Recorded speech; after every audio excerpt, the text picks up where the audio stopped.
जय हिंद दोस्तों। अब रह गए हैं जी 2 दिन अपने एग्ज़ाम में। 2 दिन काय को, आज और कल, और फिर on Sunday that is 4 September we are having an examination for CDS as well as NDA। तो थोड़ा सा आप लोगों को एक कॉन्फिडेंस देने के लिए और कुछ ना कुछ कैसे क्या करना चाहिए इस मोमेंट पे, उसके ऊपर डिस्कस करना चाहूँगा। फर्स्ट ऑफ ऑल, आपने जितनी मेहनत की है उसके लिए कॉन्ग्रेचुलेशंस आप सभी को, those who have really worked hard for this examination. हमारे हाथ में कर्म करना है, जो आउटपुट है वो आप खुद देखेंगे कि कैसे आता है कैसे नहीं। But you should be really proud of your hard work which you have put in for the last 6 to 4 months or 4 to 6 months you can say. What I need to ask you people is just stay काम। जो आपने पढ़ा मेरे साथ, मैं ये बिल्कुल confidently कह सकता हूँ क्वेश्चंस वहीं से आएंगे, क्योंकि ये मेरा खुद का एक्सपीरियंस रहा, पर्सनल एक्सपीरियंस रहा। चाहे आप पिछले रिजल्ट्स देख के बात करें, आपको अपनी तैयारी में पूरी तरह कॉन्फिडेंट होके रहना। स्ट्रेस लेके कोई फ़ायदा नहीं।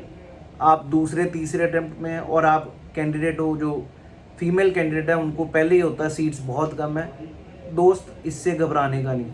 मैं पहले बता रहा हूँ, जिन लोगों ने फॉलो किया है उनके 60 से 70 क्वेश्चंस इजीली ठीक होंगे जनरल स्टडीज़ में। चाहे वो पॉलिटी है, चाहे वो ज्योग्राफी है, चाहे वो साइंस है, चाहे वो हिस्ट्री है, और चाहे वो अपना करंट अफेयर्स है। So what I need to suggest you people is stay positive. Stay positive कहना बहुत आसान है इस समय। एवरीबडी इज़ लाइक एंग्जाइटी आ रही है, भाई पेपर में क्या आएगा क्या नहीं। देख दोस्त, पेपर अगर टफ भी आया तो सभी के लिए होगा, पेपर अगर इजी भी आया तो सभी के लिए होगा। जो चीज़ें चाहिए हमें पेपर के लिए वो हमने सारी कवर कर रखी हैं। जो पेपर में सेट पैटर्न है, NCERT बुक्स चाहिए वो हमने कवर की है। जो हमें चाहिए बाकी PYQs देखना वो भी हमने किया, क्योंकि यार एक certain things are required to go. जो चीज़ें हमें मिनिमम, जो चीज़ें हमें करनी है वो सारी हमने की हैं।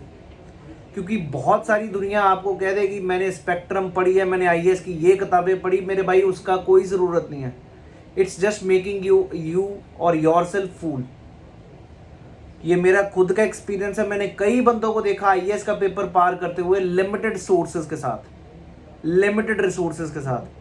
अनलिमिटेड रिसोर्सेज बनाओगे कभी पेपर पार नहीं होता। तो इसलिए जितना पढ़ा आपने, मैंने आप लोगों को हिस्ट्री के भी सिनॉप्सिस भेजे हैं टेलीग्राम में। मैंने आपको हर चीज़ का कुछ ना कुछ छोटे छोटे वीडियोस, अगर आप मेरे इसी यूट्यूब चैनल पर चेक करें, फटाफट 1, फटाफट रिटर्न्स और फटाफट 3.0, इनको ही अगर आप रिवाइज कर लें तो काफ़ी चीज़ें आपके हाथ में आ जाती हैं। नहीं, ये मैं बिल्कुल कहूँगा। So stay positive, stay focused. Focused का मतलब इस समय आपका टाइम नहीं है कि यार बातें करने में ये चीज़ें। Just keep on revising. Revising क्या है? जो शॉर्ट क्वेश्चंस हैं, साइंस को रिवाइज कर सकते हैं और वो इजी है जी। आपको 10th लेवल की physics, chemistry, bio formulas check करिए, क्लियर है। क्योंकि फिजिक्स में अक्सर न्यूमेरिकल्स डाल रहा तो वो आप इजीली कर सकते हैं attempt. In the same way अगर हम बात करें केमिस्ट्री में, हमने फैक्ट्स देखे थे, कौन कौन सी चीज़ कैसे कैसे क्या मेल्टिंग पॉइंट, ये क्वेश्चंस वहीं से आने हैं। हमने PYQs भी सारे किए हैं। तो मेरे को नहीं लगता आपको कहीं भी डर के रहना पड़ेगा। आपको कॉन्फिडेंटली पेपर में स्कोर करके आना है। Talking about the other part is English. English आपका पहला पेपर है, तो इंग्लिश में ज़रूरी है कि आप अच्छी एफर्ट डाल लें। तो इसलिए अपने आप को इंग्लिश में अच्छा सा बना के चलें। Words, idiom, phrases, words, synonym, antonym revise करते रहें। और पेपर 1 आज भी अगर टाइम लगे तो सॉल्व करिएगा। कारण क्या है जी? एट टाइम्स, मैंने पहले भी बताया, कई बार क्या होता है, इंग्लिश का पेपर इतना अच्छा नहीं जाता तो यू स्टार्ट फीलिंग डिजेक्टेड। फिर आप अगले पेपर को इतना फोकस नहीं करते। तो आपको इंग्लिश का पेपर तो हमेशा कोशिश करना अच्छा हो, मतलब 70-80 नंबर तो हमारे आएँ। और उसके लिए क्या है? Revision, practice. जितना प्रैक्टिस हो बहुत बढ़िया। टेंशन नहीं लेनी, पेपर को आराम से। मैं स्ट्रेटजी बिल्कुल बताऊंगा इंग्लिश को कैसे अटेम्प्ट करना है, GS को कैसे अटेम्प्ट करना है, और मैथ्स को कैसे अटेम्प्ट करना, I will definitely bring out a video by tonight और tomorrow, so nothing to worry about it. Clear है जी। और तीसरी चीज़ है जी मैथ्स, फॉर्मूला सारे एक तरह साइड पे कॉपी पे लिख लीजिएगा, समरीज जो फॉर्मूलाज हैं मेंसुरेशन के, ट्रिग्नोमेट्री के, बेसिक सारा एक बार ही दोहरा दीजिए, क्योंकि ये भी नहीं हो सकता कि आप इन 2 दिन पूरा दिन 24 घंटे पढ़े और पेपर पार होगा, ये कभी नहीं होने वाला।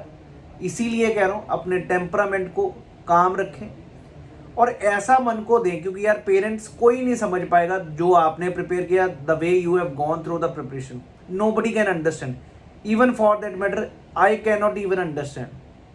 what I can suggest you is believe in yourself। और एक चीज़ और, ऊपर वाले के ऊपर छोड़ दो, ऊपर वाले के ऊपर या छोड़ दो, जो होगा अच्छा होगा, क्योंकि ये सोच रखनी ज़रूरी है। अगर बार बार सोच जाओगे ना हुआ ये चीज़ें, बहुत सारी चीज़ें, you are not able to perform well. At times it happens, आप प्रिपरेशन बहुत अच्छी करते हो लेकिन परफॉर्म अच्छा नहीं कर पा रहे, समझ रहे हो? तो वो चीज़ का कारण क्या है? क्योंकि आप 1-2 दिन पहले नर्वस होना शुरू हो चुके हैं। सो ये नर्वसनेस को ओवरकम करिए, talk to your friends, right, but not those friends who keep on questioning you, ये किया वो किया, ये इसका आंसर बताइए, इसका answer, they are just to bring out negativity in you. So don't talk to them, stay positive. समय के जी 2 दिन है, कोई आराम से निकल भी जाएंगे, एंग्जाइटी लाने का चक्कर ही नहीं है जी, सिर्फ रिवीजन का है, और रिवीजन मारते रहे, अच्छे से आपका पेपर पार होगा। क्योंकि यार ये एक ऐसा लाइफ का रोलर कोस्टर इस टाइम पे होता है कि भाई आपको पता नहीं है यार मैंने प्रिपरेशन भी की है, क्या मैंने सही डायरेक्शन में प्रिपरेशन की है कि नहीं। सबसे बड़ी प्रॉब्लम ये है, आप अपने आसपास देखिएगा, 4-4 साल 3-3 साल, यूपीएससी आईएएस के लिए तो सुनते थे, सीडीएस के लिए भी 3-3 साल अभी तक रिटर्न ही नहीं पार हो रहा। वो पार नहीं हो रहा क्योंकि उनको पता ही नहीं यार पढ़ना गया, वो बेचारे कुछ भी पढ़ते जा रहे, कभी लूसेंट पढ़ाई जा रही, कभी कोचिंग इंस्टीट्यूट्स का मटेरियल पढ़ाया जा रहा है जो पेपर में आता ही नहीं है, और उनको कभी अभी तक नहीं आंखें खुली कि यार प्रीवियस ईयर पेपर्स देखने चाहिए, कभी नहीं। 2-2 साल पूरे अच्छे से भक्ति की है लेकिन प्रीवियस ईयर पेपर कभी देखे नहीं, और देखें तो तब भाग जाते हैं आंखें बंद करके भी ये थोड़ा आएगा, रिपीट थोड़ा होते हैं। भाई कौन कह रहा है रिपीट होते हैं? रिपीट होता है, कॉन्सेप्ट रिपीट होता है, क्वेश्चन सेम है, लैंग्वेज चेंज होती है। तो मेरे भाई देखना ज़रूरी है, एनडीए के क्वेश्चन सॉल्व करिए, सीडीएस के सॉल्व करिए, साइंस के सारे questions, that will also bring out a positive light in you. So that's my message, stay positive, stay, you can say, थोड़ा थोड़ा खुश रहिए, खाइए पिए आराम से, हाँ डाइट को भी थोड़ा ध्यान से, ऐसा ना कि एक्सेसिव खाएं या बहुत कम खाएं, normal, it should be a very routineful life, you will be able to perform well। So I really wish you all the best। Definitely tomorrow I'll bring out the video like how to attempt this paper, what topics, how, किस तरह maths में हम अच्छा score बना सकते हैं with limited knowledge। Maybe you have left 3-4 chapters, even after that you can score very well and rather better than anybody else। Same in the case of GS and same in the case of English। That is what we are going to discuss tomorrow। So thank you, Jai Hind everyone।